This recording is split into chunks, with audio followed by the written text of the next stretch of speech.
Welcome to Washington Today on C-SPAN Radio for Friday, September 10th, 2021. President Joe Biden and First Lady Jill Biden visiting a middle school in Washington, D.C. to highlight steps the administration is taking to help children return safely to in-person learning as the COVID-19 pandemic continues now into a second school year.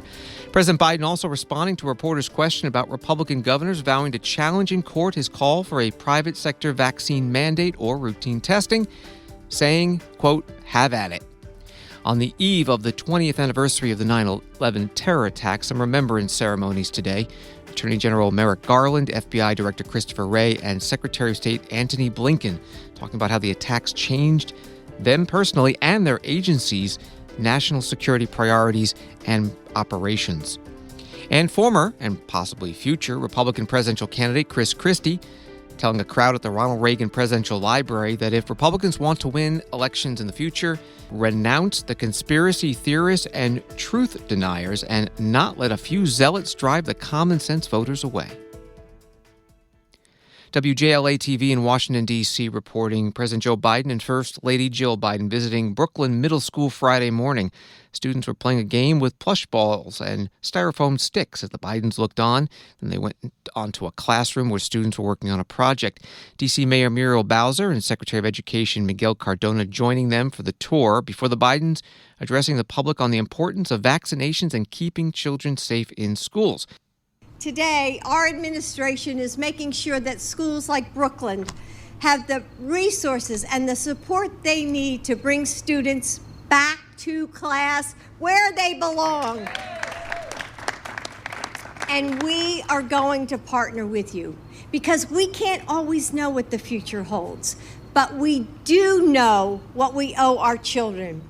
We owe them a promise to keep their schools open as safe as possible. We owe them a commitment to follow the science. We owe them unity so that we can fight the virus, not each other. As we move forward, it's going to take all of us, students and families, educators and local leaders, cities and states, coming together to make this school year the best it can be. Joe puts students, their families, the educators at the heart of everything his administration is doing to defeat and recover from this pandemic. And as a teacher myself, I couldn't be more proud to stand beside him. We are committed to working as hard for your children as you do. First Lady Jill Biden at Brooklyn Middle School in Washington, D.C. She was followed by President Biden, who also spoke about what is being done to keep students safe from COVID in the classroom. And when the president finished, he took one question from a reporter. It was about the vaccine mandates that he announced yesterday for businesses and federal workers, and the response from several Republican governors who, as the Washington Post puts it, are decrying them as unconstitutional infringements on personal liberties and promising to sue. Are calling your vaccine requirements an overreach. You are threatening to challenge it in court. Have at it. Look, I am so disappointed that particularly some Republican governors have been so cavalier with the health of these kids, so cavalier with the health of their communities. We're playing for real here. This isn't a game. And I don't know of any scientist out there in this field that doesn't think it makes considerable sense to do the 6 things I've suggested. And, but you know, let me conclude with this. One of the lessons I hope our students can unlearn is that politics doesn't have to be this way. Politics doesn't have to be this way. They're growing up in an environment where they see it's like a war, like a bitter feud. If the Democrat says right, everybody says left. If everybody says left, they say right. I mean, it's not how we are. It's not who we are as a nation. And it's not how we beat every other crisis in our history. We got to come together. And I think the vast majority, look at the polling data, the vast majority of the American people know we have to do these things. They're hard but necessary. We're going to get them done. Thank you. President Joe Biden at that school in Washington, D.C. Just a sampling of the Republican governor reaction. Mark Gordon of Wyoming says he's asked his state's attorney general to stand prepared to take all actions to oppose the administration's unconstitutional overreach of executive power. Georgia Governor Brian Kemp pledging to pursue every legal option available to the state of Georgia to stop this blatantly unlawful overreach by the Biden administration. South Carolina Governor Henry McMaster tweeting, "Rest assured we will fight them to the gates of hell to protect the liberty and livelihood of every South Carolinian." And South Dakota Governor Kristi Noem was a guest on Fox News on Thursday night. I think we have 14 different governors that have now said they will take some kind of action. As for South Dakota, I'll fight to protect my people and to defend their freedoms. In fact, it was shocked me that the president actually said in his speech today that this wasn't about freedom and personal choice at all, which I think is indicative of what's really in his heart and his agenda that he's got for this country. Listen, this is not a power that is delegated to the federal government. This is a power for states to decide. In South Dakota, we're going to be free, and we're going to make sure that we don't overstep our authority. So we will take action. My legal team is already working, and we will defend and protect our people from this unlawful mandate. It seemed like when he said, instead of encouraging people to get vaccinated and mask up, talking about governors, obviously Republican, they're ordering mobile morgues. Wow. Did Joe Biden, is that the same guy that said he'd never do this? Because that would make him a big hypocrite, wouldn't it? He is a huge hypocrite. He said he'd create jobs, and he's destroying jobs. He said he'd love America and protect us, and then he makes friends with the Taliban and compromises our southern border. It's unbelievable to me what he is doing. I knew he'd wreck this country. That's why I campaigned so hard for President Trump. I had no idea anyone alive could wreck this country as fast as Joe Biden is. South Dakota Governor Kristi Noem with Sean Hannity on Fox News Thursday night. At the White House briefing today, Press Secretary Jen Psaki asked by Fox News correspondent Peter Doocy about COVID-19 vaccine requirements for various populations, including migrants. Why is it that you're trying to require anybody with a job or anybody who goes to school to get the COVID-19 vaccine, but you are not requiring that of migrants that continue walking across the southern border into the country?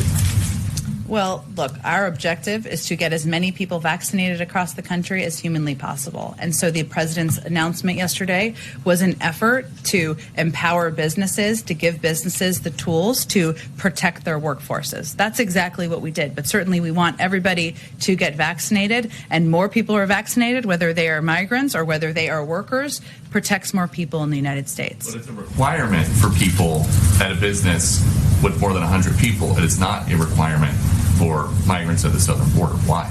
That's correct. Go ahead. White House Press Secretary Jen Psaki. She also confirmed today that flights of Afghanistan refugees into the U.S. have been temporarily paused because of another disease, 4 cases of measles. The Associated Press reporting the U.S. halting all U.S. inbound flights of Afghan evacuees from 2 main bases overseas after discovering a limited measles outbreak among Afghans arriving in the United States. The decision made by U.S. Customs and Border Protection on the recommendation of the Centers for Disease Control and Prevention, halting the flights from the bases in Germany and Qatar. Back to COVID, the Twitter feed RNC Research today tweeting a video of Dr. Anthony Fauci, who's now the chief White House science advisor, from July 2020, saying, "I don't see a vaccine mandate on a national level merely because of all the situations you have upon encroaching upon a person's freedom to make their own choice of their own health." Fauci is on the White House COVID-19 response team. They held a briefing today. One reporter asking about protecting the elderly and also whether the Biden administration is considering additional COVID-19 vaccine requirements, such as to get on an airplane. You'll hear the answers from the Surgeon General, Dr. Vivek Murthy, the CDC Director, Dr. Rochelle Walensky, and Jeff Zients, the White House COVID-19 response coordinator.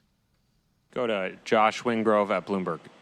Hi there. Thank you very much. Can I just ask broadly, yesterday was focused on employees, essentially. Many of the deaths are still among the elderly, who of course have the highest vaccination rate, but are still bearing the brunt. What, if anything, can you do, or are you considering doing, to try to fuel vaccinations among that sliver of older folks who haven't gotten the shot? And separately, have you ruled out whether you would ever do a vaccine requirement or testing requirement for domestic flights, or is that something that could still be possible in the future? Thank you. Dr. Murphy, do you want to start with the first question on the group that's 65 and older, where vaccination rates are quite high, but obviously you want to drive them even higher? Dr. Murphy? Yeah, that's right. Well, thanks, Josh, for the question. You know, it's important folks know that we've got over 90% of seniors with one dose of vaccine, more than 80% who've gotten fully vaccinated. That's good progress, but we want to get as close to 100% as possible. You know, I do think to continue to extend the protection seniors have, that the boosters will likely be helpful in the end. That's one of the reasons we came together as a medical team from the Department of Health and Human Services and laid out that plan last month, which will be contingent on FDA and CDC guidance. But we're also continuing through our community core efforts to reach out to seniors. You know, we know that every senior matters in terms of getting them vaccinated. That's a potential life saved. And so the vast network of community organizations, which include doctors and nurses, faith leaders, and other community organizations, has been absolutely essential in doing that outreach. And we're going to continue to do that in the months ahead. Josh, Jeff, if I might just add to that, the mandatory vaccination for our long-term care facilities, for our dialysis centers, for places where these elderly people often interact in our healthcare workforce, we've seen that makes a difference. And so I anticipate that'll make a difference as well. Thank you, Dr. Walensky. So Josh, on the second part of your question, which I believe was about airlines, first, the vaccination requirements that the president laid out yesterday will affect about 100 million American workers. That's 2/3 of all workers. So we're taking strong action on vaccination requirements. And we believe that workplaces are a very efficient and effective way to ensure that people get vaccinated, or at minimum get tested one time per week. And verifying in the workplace that someone is vaccinated does not place an ongoing burden on vaccinated people. As to travel, we're taking further action, as you know, to double the fines for non-compliance of masking on airlines. So that's a TSA action that was announced yesterday. And overall, I think we have a very strong track record that shows we're pulling available levers to acquire vaccinations, and we're not taking any measures off the table. Jeff Zients, the White House COVID-19 response coordinator, along with the Surgeon General, Dr. Vivek Murthy, and Dr. Rochelle Walensky, director of the Centers for Disease Control and Prevention. On Wall Street, the Dow down 271, NASDAQ down 132, S&P down 34.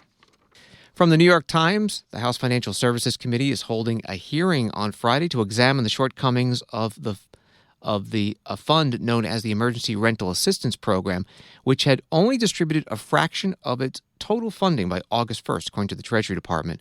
Over the past several months, the White House and Treasury Department have been racing to deal with the program's problems, repeatedly revising guidelines to allow tenants to receive payouts with a minimum of documentation, while enlisting state judges and even law school students to help tenants delay or prevent their evictions. The committee chair is Democrat Maxine Waters. She opened today's hearing talking about a proposed bill she has to fix the situation. I'm very concerned about data showing that state and local governments have only used 11% of the $46.6 billion in emergency rental assistance funds that are available. There's no question that the funds are not reaching landlords and renters quickly or widely enough. In addition, the Supreme Court's action along partisan lines to lift the CDC's eviction moratorium puts millions at risk of eviction, even as the Delta variant causes a deadly resurgence of the virus. That is why I have introduced new legislation, the Expediting Assistance to Renters and Landlords Act of 2021, which is designed to make sure that individuals and families are not put out of their homes while this virus continues to harm communities across the country. This bill would allow landlords to apply directly for back rent they are owed, even if a renter is unresponsive, as long as the landlord provides notice and meets other conditions, including a requirement that tenants may not be evicted for at least 120 days, and that the landlords would be paid for those 120 days following the first request for assistance. The legislation would also require grantees receiving emergency rental assistance funds to accept self-attestations from tenants and to provide funds directly to tenants when the landlord is unresponsive or refuses to participate. The legislation also gears up outreach, working very closely with the Treasury. We've come up with many ways by which to modify these applications. So the legislation, again, also gears up outreach to increase public awareness of the availability of emergency rental assistance funds, providing funding for mailings, radio, TV, and internet ads, and ensures grantees have the resources and help to get the funds out the door. Congresswoman Maxine Waters, Democrat from California, chair of the Financial Services Committee. Ranking Republican on the committee is Patrick McHenry of North Carolina. He gave an opening statement saying that Republicans introduced their own proposed bill way ahead of the Democrats. 3 days ago, Democrats finally put forward their alternative. You may have not heard or read about it, so I'll summarize it for you. More red tape, more bureaucracy, more delays. Simply put, Democrats' bill will not fix the Biden administration's abject failure. So here's what we should be doing. Number one, we should consolidate all the rental assistance programs into one easy-to-manage program for localities to administer. Two, reform the program so money goes to property owners to settle back debts so families can stay in their homes. And three, we need to make it easier for property owners to participate on behalf of residents. Finally, we have to require grantees to move faster, for example, by accepting bulk applications. It seems like Democrats in Washington forgot that the purpose of the program is to pay back rent. This isn't difficult. To get the program back on track, it simply requires that our solutions be targeted, timely, and tied to COVID. But the bill put forward by Democrats would only make things worse, not better. So instead of actually solving problems today, there will be more finger pointing at the previous administration by my Democrat friends, and more proposals to empower liberal activists by my Democrat friends, and zero plans to hold the Biden administration accountable for their failures. Very typical of my Democrat friends right now. This is a shame. Congressman Patrick McHenry is the top Republican on the Financial Services Committee at today's hearing on emergency rental assistance. The Hill newspaper has a story. The Biden administration on Friday said it planned to release more than $25.5 billion in funding to help hospitals and other health providers with costs associated with the COVID-19 pandemic. Money comes from the $178 billion Provider Relief Fund, which was created last year. But it's been 11 months since the last round of funding was released, and bipartisan lawmakers and industry groups have been pressuring the Department of Health and Human Services to release more. You can read that story at thehill.com. This from Yahoo News. Former New Jersey Governor Chris Christie denounced former President Donald Trump in a speech Thursday night and said the GOP must rid itself of him and his cult of personality. Christie, in a speech at the Ronald Reagan Presidential Library in Simi Valley, California, did not mention Trump's name. But there was no question about who he's referring to as he described the Republican Party being dragged into a moment of peril. He also directly confronted Trump's insistence that he somehow won the 2020 election, a baseless conspiracy theory the former president and his allies have been promulgating since he lost to Joe Biden in November. That was all from Yahoo News. The former governor ran for president in 2016. That is Chris Christie. He is thought to be mulling another run in 2024. Here's a portion of his speech. And how does our party turn the page from our 2020 presidential defeat and move our country forward? So, to meet the assignment that John and the board gave me, here are a few thoughts on how to accomplish that worthy and urgent set of goals. Listen, as Republicans, we need to free ourselves from the quicksand of endless grievances. We need to turn our attention to the future and stop wallowing in the past. We need to face the realities of the 2020 election and learn, not hide from them. We need to discredit the extremists in our midst the way we've done it before. And we'll discuss that a little bit more in a moment. We need to renounce the conspiracy theorists and the truth deniers, the ones who know better and the ones who are just plain nuts.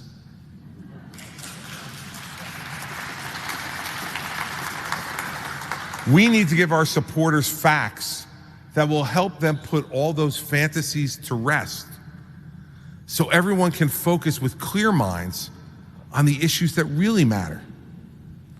We need to quit wasting our time, our energy, and our credibility on claims that won't ever convince anyone of anything. We need to learn to win, both as Republicans and Americans again. Now, the only way to push back against policies we know are wrong is to focus on alternatives that the American people will see are right. Nothing else is going to win Congress back for Republicans in 2022 or the White House in 2024. Enough with the wishful thinking and the self-delusion. We are also so long and overdue to stop wallowing in the past. We need to be the party that embraces the truth, even when it's painful and unacceptable. Grievances and conspiracy theories always die hard. Former New Jersey Governor Chris Christie at the Ronald Reagan Presidential Library in California Thursday night, part of a speaker series titled Time for Choosing. Washington Today continues in a minute. Angie's List is now Angie, and caring for your home just got easier. Whether you need help with routine maintenance or a dream remodel, Angie makes it easy to see reviews, compare quotes, and connect with top local pros who can get the job done right. Plus, you can see upfront pricing and instantly book hundreds of projects. No phone tag, just the work you need done at a time that works for you. Angie's got your to-do list covered from start to finish. Book your next home project today at Angie.com. That's ANGI.com. Welcome back to Washington Today, available as a podcast. Listen and follow wherever you get your podcasts. Saturday is the 20th anniversary of the September 11, 2001 terror attacks. C-SPAN will have special live coverage starting at 7 a.m. Eastern with your phone calls and the ceremonies at the Pentagon in New York City and Shanksville, Pennsylvania, the places where the 4 hijacked commercial airplanes crashed that day, killing nearly 3,000 Americans. Today, there were ceremonies at the Justice Department, State Department, and the FBI Terrorist Screening Center.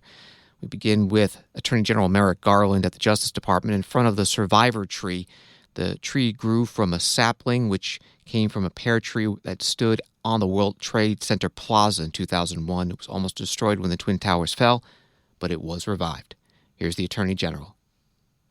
Nothing can change the profound way the events of September 11th affected us individually, as a department, and as a nation. Nothing we can do or say can replace the loss so many endured on that day. As we have changed as a nation, as a federal government since 9/11, the Justice Department, we mark this anniversary by remembering that we evolve more successfully when we build on our core foundations. We do this by adhering to the values that the Justice Department represents. Chief among them, the rule of law, the pursuit of justice, and the protection of civil rights and civil liberties. The tree we are standing before is a living symbol of our values and our refusal to bend in the face of terrorism. It embodies our nation's spirit of hope and health and strength and resilience in the wake of the attacks. This Calvary pear tree is a descendant of a tree at Ground Zero that became known as the Survivor Tree after standing through the terror attacks at the World Trade Center. Each year, the National September 11th Memorial and Museum gives seedlings from the Survivor Tree to 3 communities that have endured tragedy in recent years. In 2015, the department dedicated the planting of the Survivor Tree, the seedling from the Survivor Tree. The following year, Attorney General Loretta Lynch dedicated a commemorative plaque. And today, I am humbled to have the honor of announcing the permanent installation of this plaque. The plaque reminds us that the threats from foreign terrorists like those involved in September 11th is one we must constantly guard against. As I said yesterday, we rededicate ourselves at the Justice Department to doing all we can to protect the American people from terrorist attacks, whether originating from abroad or at home, and in doing so in a way that is consistent with our values and the rule of law. What we must do, what we have done, is to learn from the past to better anticipate and prepare for the next threat and to seek to disrupt it. It is an awesome responsibility, but it is one we undertake together, and in that, it gives us strength. Thank you for all being here. Attorney General Merrick Garland. Over at the State Department, Secretary of State Antony Blinken also today honoring those who were killed in the 9/11 attacks. The U.S. military and the civilian government personnel as well, who in the 20 years since have died in the war zones that followed in places like Iraq and Afghanistan. Secretary Blinken also reflecting on what the 9/11 attacks meant and continue to mean for U.S. diplomacy. Part of our job, part of our responsibility as diplomats is to perpetually reflect on how we engage with the rest of the world and to ask some very basic questions. Are we making our nation safer, more secure? Are we advancing our interests? Are we living up to our values? Are we focusing too much on some threats and not enough on others? Are we missing opportunities? We were asking those questions then. We have a responsibility to continue asking them now, to more effectively tackle the challenges that we face today, to try and see around the corner to the crises and challenges of tomorrow, to make sure we're doing all we can to deliver for our fellow citizens.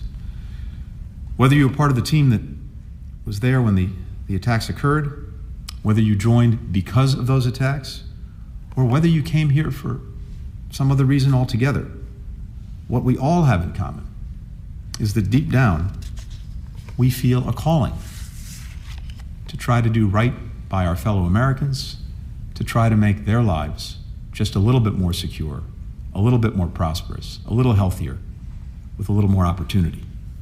And we want to engage the world in a way that makes their lives and our lives and the world better. Secretary of State Antony Blinken at the State Department. A 9/11 anniversary ceremony as well today at the FBI Terrorist Screening Center in Vienna, Virginia, with FBI Director Christopher Wray speaking. An information sheet from the FBI explains that following the attacks of September 11, 2001, the President and Congress mandated that federal executive departments and agencies share terrorism information with those in the counterterrorism community responsible for protecting the homeland. In 2003, the Terrorist Screening Center was created to fulfill that mandate. Here's FBI Director Wray. For me personally, September 11th was the single most impactful experience in my career. And I think anybody working at DOJ or the FBI on that day would say the same.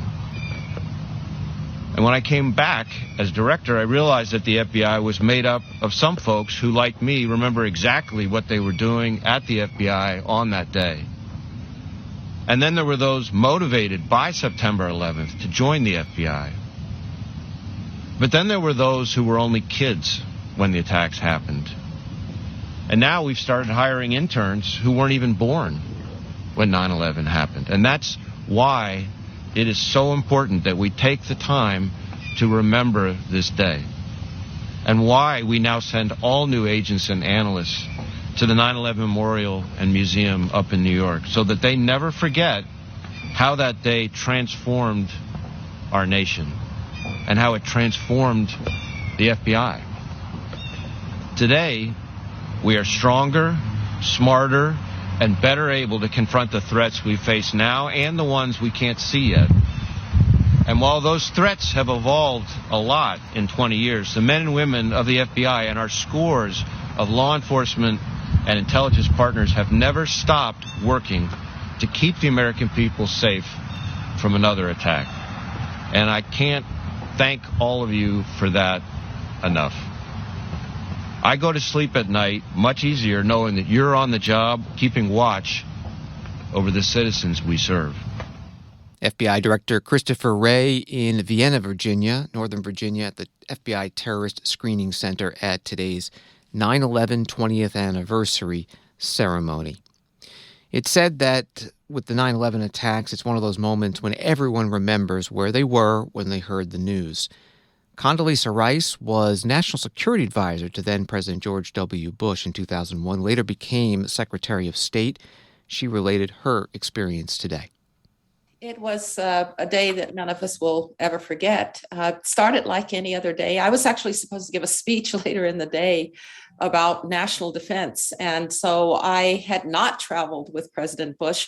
It was our pre-9/11 thinking that he was on a domestic trip. And so I didn't travel with him, and neither did my deputy, Steve Hadley. And I was at my desk, and my young assistant, who was an Army officer, yelled, a plane has hit the World Trade Center. And I thought, well, that's a strange accident. And I said, was it a private plane? He said, no, it was a commercial airliner. I got on the phone with President Bush, and he was at this children's event in Florida, an education event. And he also said that's a strange accident. But within a few minutes, as you've gone through the timeline, it's really kind of chilling to realize how quickly things evolved. I went downstairs to have my normal staff meeting, and within a few minutes, someone handed me a note and said a second plane had hit the World Trade Center. Now we knew it was a terrorist attack. I then went into the Situation Room to try to reach the national security principals. Colin Powell was actually at an event in Peru, an Organization of American States meeting. He was trying to get back. He was then Secretary of Defense. Secretary of State. Secretary of State. Colin Powell, right? And then they said that George Tenet, the CIA director, had already gone to a bunker. They couldn't reach Secretary Rumsfeld. His phone was just ringing and ringing and ringing. We Secretary of Defense. We looked behind us, the plane had hit the Pentagon. And at that point, the Secret Service said, you've got to get to a bunker. Planes are flying into buildings all over Washington, D.C. And to be honest, I don't remember how I felt. I just remember sort of being levitated toward the bunker, stopping actually to call my relatives. You know, the Rices and Rays, they would have made their way to D.C. I had to let them know I was all right. And then to talk one more time to the president. And I did something I had never done before and I would never do again. When he said, I'm coming back, I raised my voice to the president of the United States. And I said, you cannot come back here. It's not safe. The United States is under attack. Condoleezza Rice, then National Security Advisor in 2001, later Secretary of State. Now she's director of Stanford University's Hoover Institution, which held the program you're listening to today. That was part of. Another participant in the program, James Mattis. He would later be defense secretary under President Donald Trump, but in 2001, he was in the military. I was in California at Camp Pendleton, so this was all happening around 6 a.m. out there. Like any Marine, I'd finished my 5-mile run, showered up. I was driving to work at 6:15 in the morning when I heard 9:15 East Coast time that a Cessna had flown in to the World Trade Center. I'd just come out of about 5 years steady duty in Washington, D.C. as the Executive Secretary of Department of Defense, as a Colonel, Brigadier General, a military assistant to the Deputy Secretary of Defense, Rudy De Leon, and then Paul Wolfowitz. And immediately I knew it was a terrorist attack. There was no doubt in my mind. We'd known they were coming. We couldn't figure out how or when, but there was something big coming. And I knew immediately that we'd been hit, even before the second tower was hit, before I knew it was an airliner. I was actually happy it was a Cessna when I first heard it. Was my thinking that thank God it wasn't something bigger, which unfortunately was not the case. But I think the thing that really struck me, and I've talked to many military officers and intelligence officers since, as well, was that we'd failed. Like you said, Peter, the first time we'd been attacked on our homeland, the Japanese had shelled the Oregon coast from a submarine, small things, but this was the first time. But there was a sense of absolute failure. This was what we were designed to prevent. And it created, I think, too, a very grim mindset for those of us who were going after them. They were going to pay, and they were going to learn that they could not scare us, these maniacs, and they were going to pay to such a degree they would be unable to hit us again. But we knew there were other attacks in the offing, or we assumed there were, and so we were on our way. And less than a month later, I was in Egypt, nominally leading an exercise there in Egypt to show the Americans weren't leaving the Middle East. We weren't scaring. But then I was slipped quietly over to fleet headquarters in Bahrain, and we began the planning to go into Afghanistan. Former Defense Secretary James Mattis, a program today on the 9/11 terror attacks on the 20th anniversary, was hosted by the Hoover Institution. At sunrise on Saturday, officials at the Pentagon will be unfurling the American flag on the west side, where 20 years ago a plane struck the building. In New York City, at the site of the former World Trade Center, where 2 more planes hit, the annual reading of the names of those killed when the towers were brought down. And bells will be ringing at the Flight 93 Memorial in Shanksville, Pennsylvania, where that 4th plane went down. President Joe Biden plans to visit all 3 sites. He'll be joined at Ground Zero in New York by former President Barack Obama, and former President George W. Bush and former Vice President Dick Cheney plan to be in Shanksville, Pennsylvania. C-SPAN will have live coverage of the 20th anniversary of the 9/11 attacks, all the solemn ceremonies, plus your phone calls and thoughts and memories, all beginning Saturday, starting at 7 a.m. Eastern. This from NPR. U.S. Supreme Court Justice Stephen Breyer has a warning to those who want to remake the court. Be careful what you wish for. In his new book, The Authority of the Court and the Peril of Politics, Breyer argues that over time, public acceptance of Supreme Court opinions, even those you may disagree with, has become a habit, a hard-won habit that has fortified the rule of law as an essential part of U.S. democracy. In Breyer's view, what goes around comes around. If the Democrats can do it, the Republicans can do it, referring to changing the court. Justice Breyer interviewed by NPR's legal affairs correspondent Nina Totenberg. Here's a portion.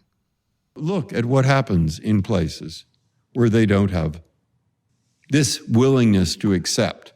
And that's what's taken us 200 years to get to a certain point. Now, I carefully try to be careful. I don't say, therefore don't change the court. I say, take all this into account, my friends. Of course, the court's made some terrible decisions. Dred Scott, Plessy versus Ferguson, Lochner. I mean, you can go back and look them up. You know them by heart, but some don't. Of course, it's made some terrible decisions, and it's made some very good ones. Brown versus Board of Education. That's my opinion, and others can have opinions. But be careful. Be careful. Because I once said this to a woman who is the president of the Supreme Court of Ghana, and she was trying to make civil rights more acceptable in Ghana, more widely enforced. And she asked me, why do people do what you say on the Supreme Court of the United States? And my truthful answer is, which I gave her, I don't know. I do know it's a question of habit. I do know it's a question of habit developed over a long, long time. So please. Supreme Court Justice Stephen Breyer, part of an interview with National Public Radio. There have been Democratic proposals to expand the number of seats on the court, allowing President Joe Biden to appoint justices to try to offset the power of the 3 justices that were appointed or nominated and confirmed under President Donald Trump. The new Supreme Court term starts in October, first Monday in October. Of the 36 cases or so on the docket, one deals with abortion, another deals with gun control. We'll have coverage throughout the term on the C-SPAN networks. And thanks for listening to Washington Today. To get more top stories about Washington, D.C. each day, subscribe to C-SPAN's evening newsletter, Word for Word. You can go to c-span.org/connect to subscribe. And I hope you have a good night and weekend.